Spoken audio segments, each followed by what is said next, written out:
Hello everyone, welcome back to my channel Shweta Rajput versatile. Guys, आज के इस वीडियो में मैं आपको गंगा जमुना दो बहनों की कहानी सुनाने जा रही हूँ। और ये कहानी अगर आपको अच्छी लगती है तो मेरे चैनल को सब्सक्राइब कर लीजिएगा और बेल आइकन प्रेस करना बिल्कुल मत भूलिएगा। मैं ये बोलना चाहूँगी कि अगर मेरी वीडियो अच्छी लगे तो लाइक कमेंट्स भी करिएगा और शेयर करना बिल्कुल मत भूलिएगा। तो चलिए स्टार्ट करते हैं। आर्यवर्त में एक राजा राज्य करते थे। उनके शासनकाल में पूरे राज्य में खुशहाली थी। प्रजा अपने राजा से अत्यधिक प्रेम करते थे, क्योंकि राजा भी अपनी प्रजा के हर सुख दुख का ध्यान रखते थे।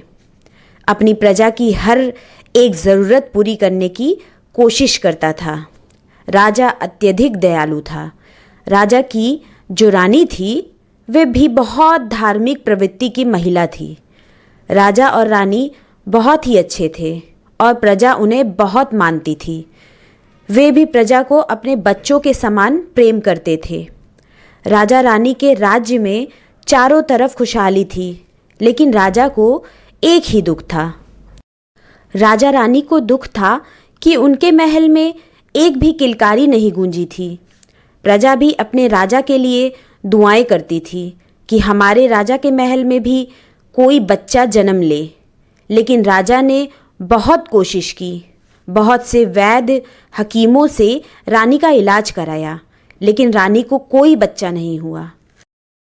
थक हार कर राजा ने भगवान के ऊपर छोड़ दिया कि जब भगवान चाहेंगे तब उनके राजमहल में किलकारी गूंजेगी। राजा बहुत दयालु था। राजा के महल में जो भी साधु संत ब्राह्मण आता, राजा उनका आदर सत्कार करता और यथासंभवत उनको दक्षिणा देकर विदा करता। ऐसे ही दिन बीत रहे थे। एक बार राजा के राज्य में वर्षा नहीं हुई। अकाल की नौबत आ गई। लोग त्राही त्राही करने लगे।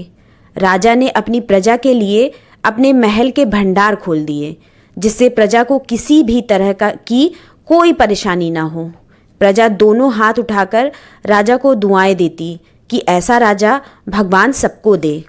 हमारे प्रभु हमारे राजा का दुख दूर करें, उन्हें एक संतान का सुख अवश्य दें। राजा के महल में एक साधु आया। राजा और रानी ने उनकी बहुत सेवा की। साधु ने प्रसन्न होकर रानी को एक फल दिया और कहा कि ये फल खाने से रानी गर्भवती हो जाएंगी और भगवती की कृपा से रानी को एक सुंदर कन्या का जन्म होगा। रानी ने वो फल खा लिया और रानी गर्भवती हो गई। अब राजा के राज्य में अकाल की नौबत थी। राजा बड़ा चिंतित रहता था।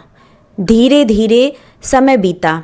रानी के प्रसव का समय आ गया और जो राज्य की प्रजा थी वो भी जो अकाल के कारण दुखी थी, क्योंकि जो भी फसलें बोई जाती वो सब बिना पानी के नष्ट हो जाती थी। सूखा पड़ गया था। राजा के भंडार अब खाली होने की नौबत आ गई थी। लेकिन जैसे तैसे राजा अपनी प्रजा का काम चला रहा था। प्रजा भी अपने राजा को छोड़कर दूसरे राज्य में नहीं गई। उन्हें भी अपने राजा पर विश्वास था। अब रानी को प्रसव वेदना शुरू हुई। रानी ने एक सुंदर कन्या को जन्म दिया। जैसे ही रानी ने कन्या को जन्म दिया, काले काले बादल उमड़ने लगे और मूसलाधार बारिश शुरू हो गई। राज्य में खुशी की लहर दौड़ गई। सब लोगों ने खुशी मनाई और राजा के यहाँ कन्या होने की खुशी में जश्न होने लगा। लेकिन यह जश्न कुछ ही देर का था, क्योंकि कन्या को जन्म देने के बाद रानी भगवान को प्यारी हो गई। अब राजा पर तो दुखों का पहाड़ टूट पड़ा।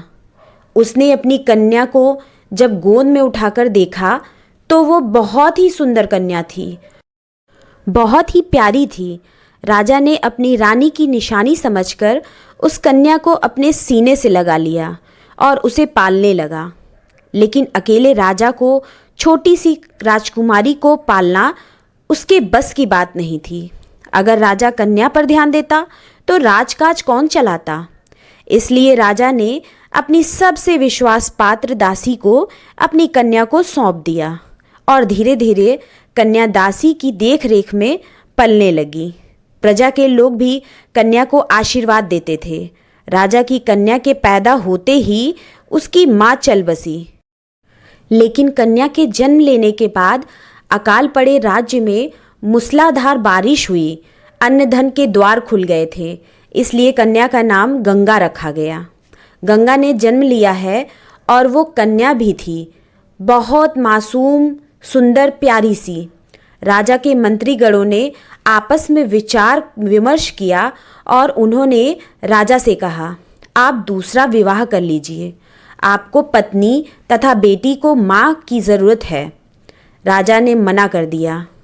राजा ने कहा कि मैं अपनी बेटी के लिए कुमाता नहीं लाना चाहता। राजा ने कहा, मैं अपनी बेटी की देखभाल स्वयं कर लूँगा। लेकिन जब सबने समझाया तो राजा को भी लगा कि उसे विवाह कर लेना चाहिए। कब तक दासी के भरोसे अपनी कन्या को छोड़ेगा। दासी भी कन्या को अपनी पुत्री की तरह लालन पालन करती थी। लेकिन जो भी हो, दासी तो दासी है, इसलिए राजा ने दूसरा विवाह कर लिया। दूसरी रानी महल में आ गई। राजा अपनी राजकुमारी को अपने सीने से लगाकर रखता, उसे बहुत प्यार करता था। लेकिन दूसरी रानी को यह बिल्कुल पसंद नहीं था कि राजा उसे अनदेखा करके अपनी बेटी को ज़्यादा प्यार करता था। अब रानी मन ही मन गंगा से बैर रखने लगी। वो राजा के सामने तो गंगा को बहुत प्यार दिखाती थी, लेकिन मन ही मन वो गंगा से बहुत नफरत करती थी। दासी की देख रेख में गंगा को दासी में माँ नज़र आती थी, लेकिन रानी में गंगा को माँ नज़र नहीं आती थी। गंगा धीरे धीरे बड़ी होने लगी। रानी गंगा को हमेशा डांट फटकार दिया करती थी, लेकिन दासी उसे बहुत प्रेम से रखती थी। इधर रानी भी गर्भवती हो गई और उसने भी एक कन्या को जन्म दिया। उसका नाम जमुना रखा गया। अब रानी अपनी बेटी जमुना पर ज़्यादा ध्यान देने लगी और दासी गंगा पर ध्यान देने लगी। गंगा धीरे धीरे बड़ी हुई तो वो महाभगवती और भगवान शिव की बहुत पूजा करती थी। बहुत ही भोली थी। सारे नगरवासी गंगा को बहुत प्रेम करते थे। गंगा अपनी बहन जमुना को बहुत प्रेम करती थी, लेकिन रानी गंगा को जमुना पर हाथ लगाने नहीं देती थी। अब गंगा 3 साल की हो गई और जमुना भी थोड़ी बड़ी हो गई। अब दोनों बहनें आपस में खेलती तो रानी गंगा को जमुना के साथ नहीं खेलने देती थी। ये सब बेचारी दासी देखती थी, लेकिन कह भी क्या सकती थी। रानी गंगा को बहुत डांटती डपटती और घर के कामों में गंगा को लगाने की कोशिश करती तो दासी कहती, रानी साहिबा मैं कर देती हूँ, आप गंगा से मत कहिए। तो रानी दासी को डपट देती, क्योंकि वो तो थी दासी ही। रानी को क्या जवाब देती। रानी दासी को गंगा के प्रति प्रेम देखकर समझ गई कि ये गंगा की हितैषी है, तो रानी ने दासी को वहाँ से हटाने की सोची। रानी ने राजा से शिकायत कर दी कि ये दासी गंगा का सही से ख्याल नहीं रखती है, इसलिए इसे हटा दो। राजा तो गंगा के बारे में तब तक कुछ सुनता ही नहीं था। उसने तुरंत दासी को हटा दिया। अब बेचारी गंगा को जब माँ की कमी महसूस होती तो वो दासी को ढूंढती, लेकिन दासी वहाँ नहीं थी और सौतेली माँ तो उसकी सौतेलों से भी बुरा व्यवहार करती थी। अब धीरे धीरे गंगा 6 साल की हो गई और जमुना भी 3 साल की हो गई। अब धीरे धीरे दोनों बढ़ रही थी और स्कूल जाने के लायक हो गई। जब राजा ने उनके लिए विद्यालय में शिक्षा दिलाने के लिए सोचा तो रानी ने कहा कि गंगा को शिक्षा दिलाने की क्या ज़रूरत है, आप जमुना को दिलाइए। राजा ने रानी से पूछा कि ऐसी क्या बात है। तब रानी ने पूरा त्रिया चरित्र बखेड़ दिया और अब राजा भी रानी को खोना नहीं चाहता था, क्योंकि राजा अपनी एक रानी को खोकर देख चुका था। अब राजा का भी मन गंगा से धीरे धीरे उचटने लगा था। अब वो रानी और जमुना पर ज़्यादा ध्यान देता। बेचारी गंगा अपने को अकेला महसूस करती और भगवान से प्रार्थना करती, भगवान मुझे मेरी माँ मिला दे। लेकिन माँ मिलना कहाँ उसके नसीब में था। अब धीरे धीरे गंगा और बड़ी हुई। अब उससे रानी घर का सारा काम कराती और गौशाला में गाय के गोबर पानी के लिए उसे भेज देती कि गौशाला में जाकर गौओं की देखभाल करो। पहले के समय में जानवर भी आपस में बात करते थे। तो जब गंगा गौशाला में जाती है और एक काली गाय की बहुत सेवा करती, गाय भी गंगा को देखकर बहुत पूंछ हिलाती थी। गंगा उसे माँ कहती तो वो भी अपने जीभ से उसे चाटती और बहुत प्यार करती। गंगा अपनी सारी बातें गाय से कहती और गाय भी उसे अपनी बेटी मानती। गंगा जो कहती गाय वही करती। गंगा कहती गाय से कि माँ, मेरी तो कोई माँ ही नहीं है, आज से आप ही मेरी माता हो। गौ माता भी कहती, हाँ गंगा, मैं तेरी माँ हूँ। और जब गंगा को भूख लगती तब गाय का दूध पी लेती। गंगा का दिल करता कि मुझे भी कहीं घूमना है। तो एक बार गौ माता ने कहा कि गंगा, तू बहुत कहती है कि तुझे घूमना है, चल आज मैं तुझे दूसरे लोग की सैर करा लाती हूँ। गंगा से गौ माता ने कहा, गंगा तुम मेरी पूंछ पकड़ लो। और गंगा ने गौ माता की पूंछ पकड़ ली। फिर गौ माता उसे दूसरे लोक में ले गई। गौलोक में ले गई और वहाँ घुमा कर लाई। वहाँ सब चीज़ों की सुविधा थी। गंगा तो यह देखकर आश्चर्यचकित हो गई। तब गंगा कहने लगी गौ माता से कि गौ माता, हम लोग कुछ दिन यहीं रहेंगे। इस पर गौ माता ने कहा, नहीं गंगा, यहाँ पर जिंदा होकर लोग नहीं आते। ये तो तुम मेरे कारण आ गई हो, इसलिए मैं तुम्हें गौलोक दिखाने लाई हूँ। यहाँ लोग मरने के बाद ही आते हैं। जिसके कर्म अच्छे होते हैं वो गौलोक या अन्य लोकों में जाते हैं। जिसके बुरे कर्म होते हैं वे नरक लोक में जाते हैं। ऐसा गौ माता ने गंगा को समझाया और फिर गंगा को लेकर वापस आ गई। अब गंगा और गौ माता की बहुत पटती थी। गंगा अपने सारे दुख सुख गौ माता से कहती और गौ माता भी गंगा का साथ एक साथी की तरह निभाती। अब गंगा के दिन अच्छे से बीत रहे थे, लेकिन जब गंगा की सौतेली माँ ने देखा कि गंगा तो अब वहाँ भी खुश है, तो वो सोचने लगी कि ज़रूर गंगा गौओं से बात करती है और सभी गायों की अपेक्षा काली गौ से अधिक लगाव है। तब रानी ने राजा से कहा कि स्वामी, अब ये काली गाय दूध कम देती है, इसलिए इसे बेच दीजिए या इसे कसाईयों के हाथ बेच दीजिए। अब यह सुनकर गंगा रोने लगी। गंगा सोचने लगी कि यही तो दासी के बाद अब मेरी माँ थी। इसको भी रानी माँ छीन लेंगी तो मैं कैसे रहूँगी। अब गंगा बेचारी बड़ी दुखी थी। गंगा रोने लगी। तब गौ माता ने गंगा से कहा, गंगा रो मत, तुम्हें रोने की बिल्कुल ज़रूरत नहीं है। तुमने मुझे माँ माना है और मैंने तुमको बेटी माना है। देखो कसाईयों के यहाँ मैं जाने से रही। कसाई तो ना जाने मेरे साथ क्या करेगा, मेरी चमड़ी उतार लेगा तो मैं ऐसा दुख तो नहीं भोगूंगी। लेकिन अगर रानी ने ठान लिया है तो वो ये काम करके ज़रूर रहेगी। इसलिए गौ माता ने गंगा को गले से लगाया और दोनों ने आखिरी मिलन किया और गौ माता ने गंगा के गोंद में सिर रखकर अपने प्राण त्याग दिए। गंगा बहुत रोई। जैसे तैसे करके राजा उसे ले आया। अब गंगा बहुत उदास रहती थी, ना किसी से ज़्यादा हंसती ना बोलती, बस अपने भगवान की पूजा करती। जो काम करना होता उन्हें करती। गंगा अपनी बहन जमुना से भी बहुत प्यार करती थी। जमुना भी अपनी बहन गंगा को बहुत पसंद करती थी, लेकिन माँ के डर के मारे जमुना कुछ बोलती नहीं थी।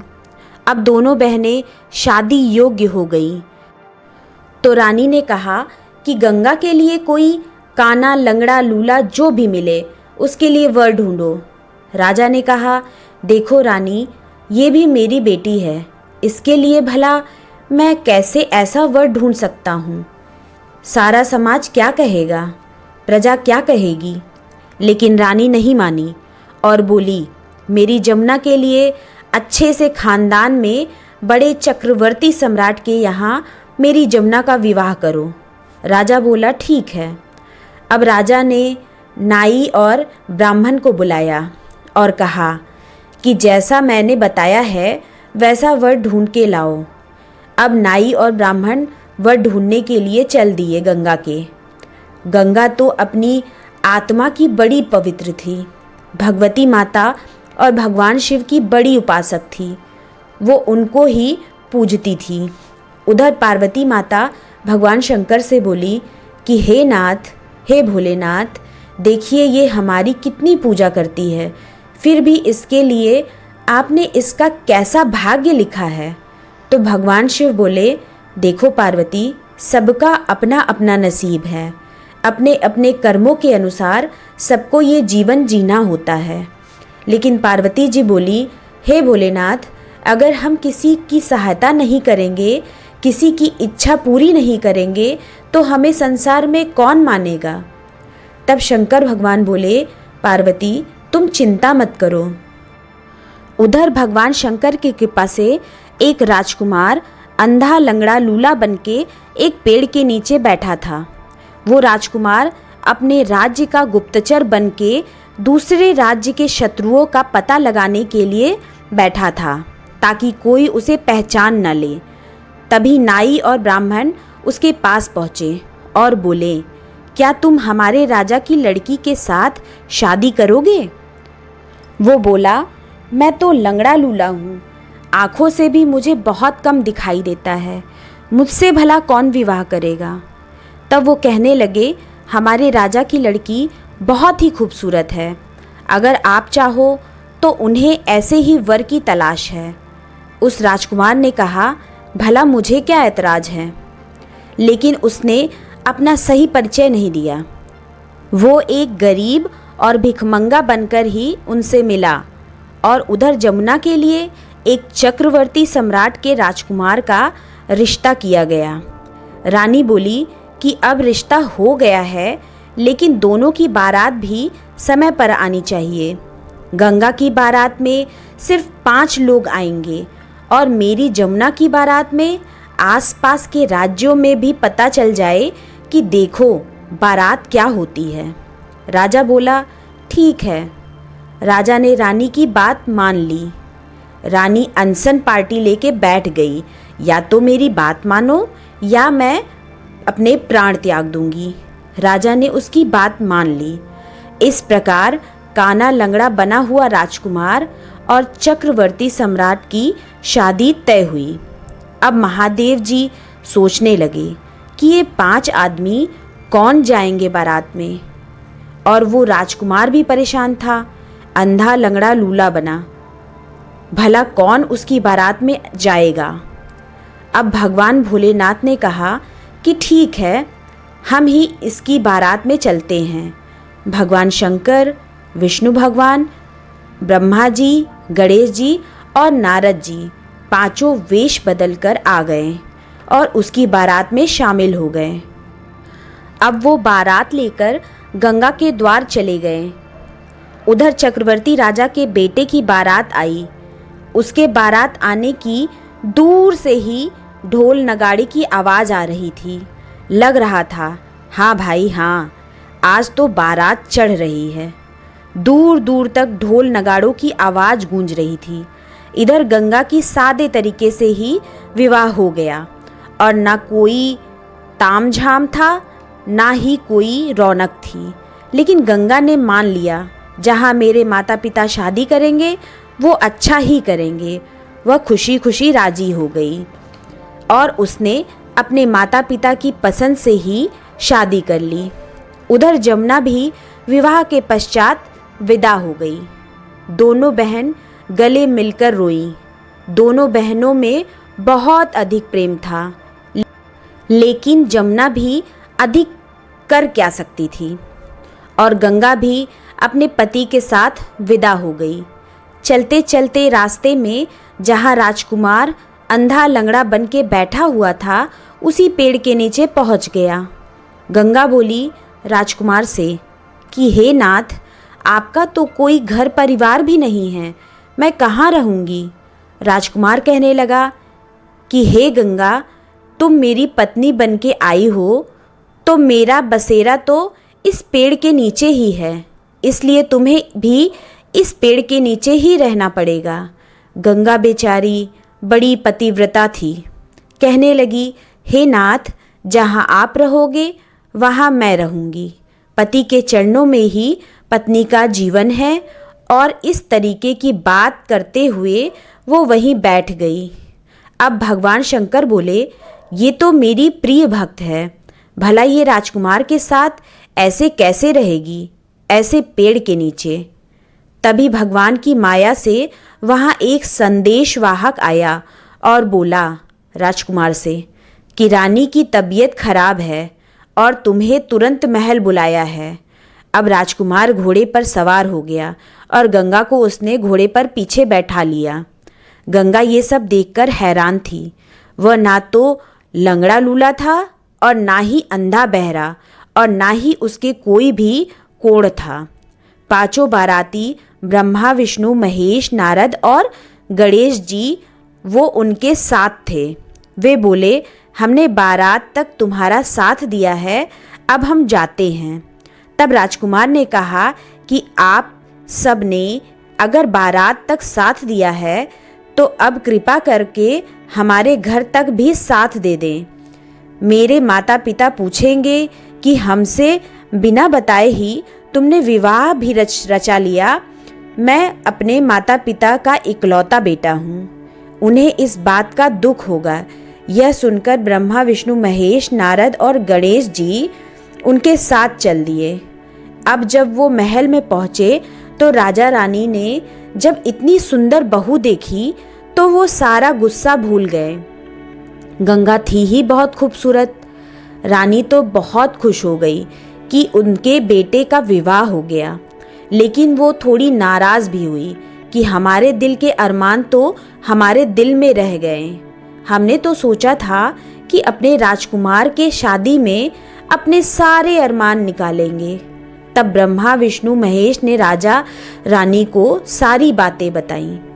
तब रानी ने अपनी बहू गंगा का गृह प्रवेश कराया और अच्छे से उसे घर के अंदर ले गई।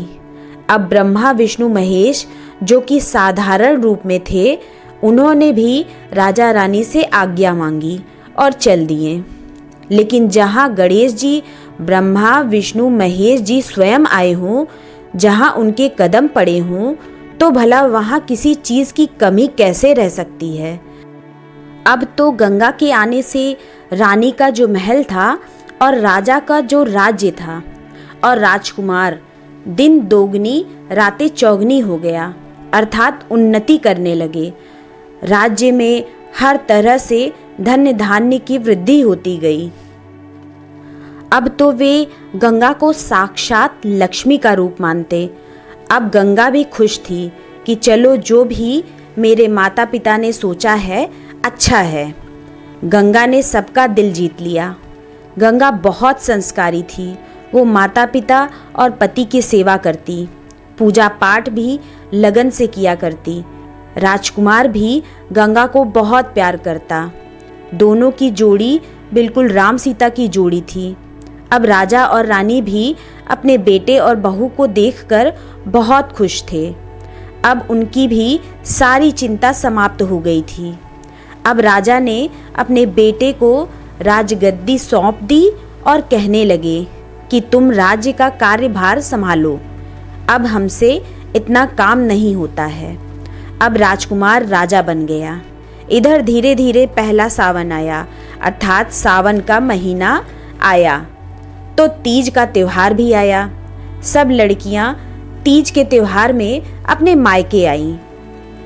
तब राजा ने कहा कि क्यों ना मैं अपनी दोनों बेटियों को ले आऊं। तो रानी कहने लगी, दोनों बेटियां? जाओ जमुना को लेकर आओ। गंगा का तो कोई अता पता है ही नहीं।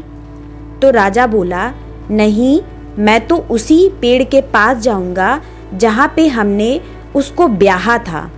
जो भी हो, हमें उसे भी लाना चाहिए, आखिर उसका भी त्योहार है। अब राजा अपनी बेटी को लाने के लिए चल दिया। पहले तो जमुना को लेने गया था। जमुना तो राजकुमार के साथ थी, तो बड़ा खुश हुआ कि मेरी बेटी बड़ी खुश है।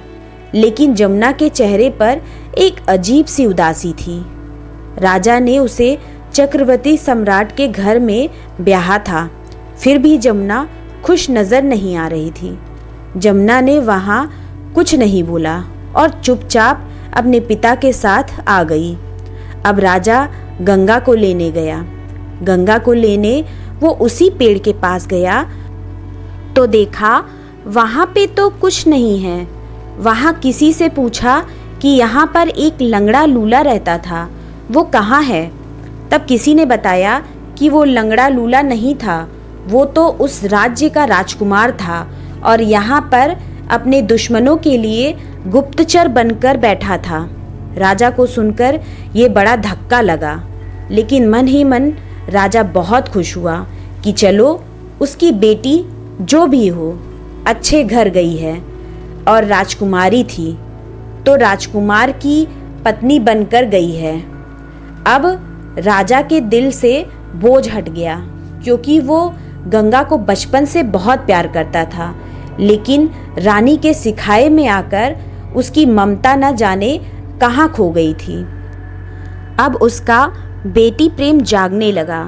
राजा जल्दी से जल्दी गंगा के पास पहुंच जाना चाहता था।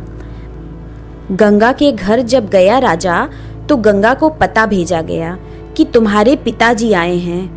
गंगा दौड़ कर आई और अपने पिता के गले लग गई। राजा ने देखा कि गंगा बहुत खुश लग रही थी। राजा उसे देखकर बड़ा खुश हुआ कि चलो, मेरी बेटी ने अपने मायके में दुख ही दुख देखा था, लेकिन चलो ससुराल उसे बहुत अच्छा मिला। राजा ने गंगा के ससुराल वालों से कहा कि मेरी बेटी का पहला त्योहार है, तो इसे घर जाने की अनुमति दे। फिर गंगा के ससुराल वालों ने खूब अच्छे से विदा किया। गंगा अपने मायके आ गई। जब रानी ने देखा कि गंगा तो बिल्कुल ही चहक रही है और उसके चेहरे की रौनक ही अलग है, तो रानी तो जल भून गई।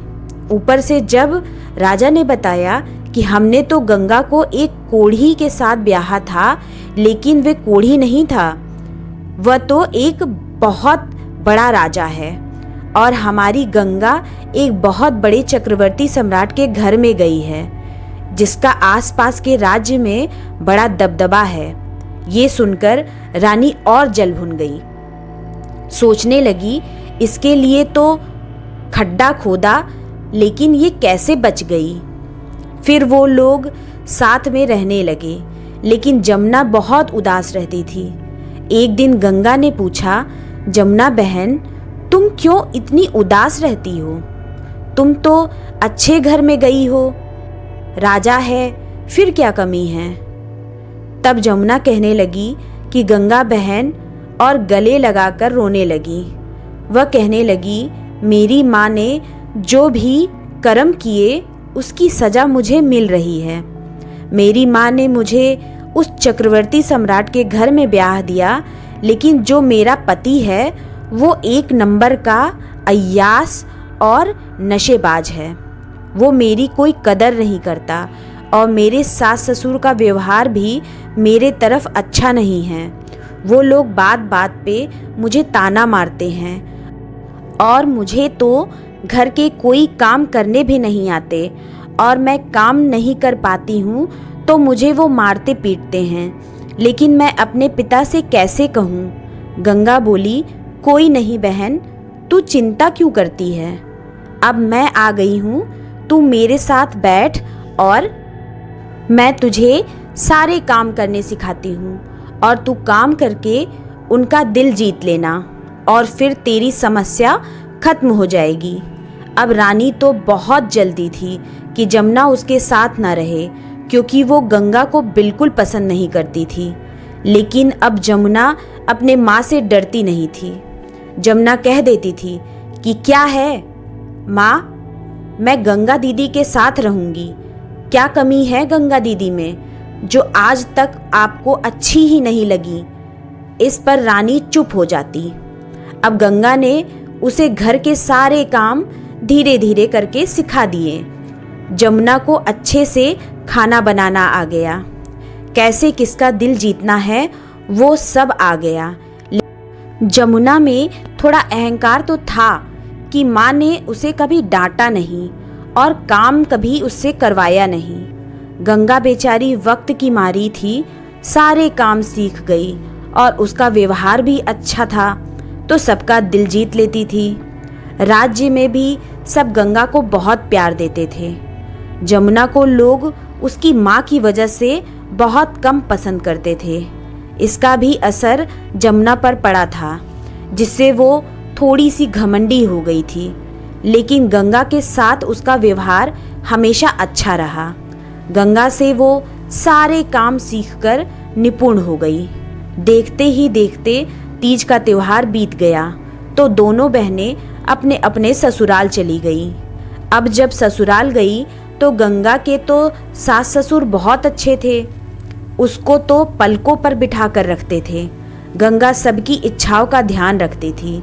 और उधर जब जमुना अपने ससुराल गई तो उसमें भी काफ़ी परिवर्तन आ गया था। जमुना ने भी अब काम करना शुरू कर दिया, सबकी पसंद का ध्यान रखती। धीरे धीरे उसके सास ससुर उससे खुश रहने लगे। अब जो उसका पति अय्याश था वो भी जमुना की सादगी तथा पूजा पाठ से प्रसन्न था। एक समय था जब वो जमुना को लताड़ता धमकाता था और जमुना उसे जवाब देती थी, लेकिन अब वो चुप रहती और कुछ नहीं कहती और मासूमियत से रहती। फिर धीरे धीरे राजकुमार को जमुना की मासूमियत पर तरस आने लगा और वो जमुना की तरफ झुकता चला गया। इस तरह धीरे धीरे उनके रिश्ते भी सही हो गए, अच्छे बन गए। अब दोनों में प्रेम हो गया। इसका पूरा श्रेय जमुना अपनी गंगा बहन को देती थी, लेकिन रानी यही कहती कि मेरी बेटी का घर बिगाड़ने में गंगा का हाथ है। उसने ही मेरी बेटी को कोई पट्टी पढ़ाई है।